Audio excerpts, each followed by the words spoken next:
కార్తీక పౌర్ణమి నాడు 365 ఒత్తులు గుత్తి దీపం అని ఆవునీతిలో ముంచి వెలిగించేస్తుంటారు. 10 రోజులో 15 రోజులో ఇది తెలియకముందు ఇంతకుముందు ఎప్పుడైనా వదిలేసిన రోజులు ఎన్నున్నాయో, ఒక ఏడాదంతా నీ దీపం పెట్టకుండానే ఇల్లు వదిలేసినా ఎంత పాపం వస్తుందో అదంతా పోవుగాక 365 ఒత్తులు వెలిగించి వచ్చేస్తాడు. అది ఎవరు వెలిగించుకోవాలి? ఇంటి యజమాని వెలిగించాలి. ఇంటి యజమాని దీపం పెట్టవలసిన వాడు. మా ఆవిడ వెలిగిస్తుంది, నేను టీవీ చూస్తాననకూడదు.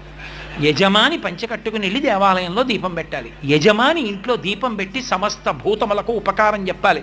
ధర్మపత్ని సమేతస్య అని సంకల్పం ఉంది, కానీ ఆవిడ వెలిగించి ధర్మపత్ని సమేతస్య అని చెప్పిందని సంకల్పం లేదు.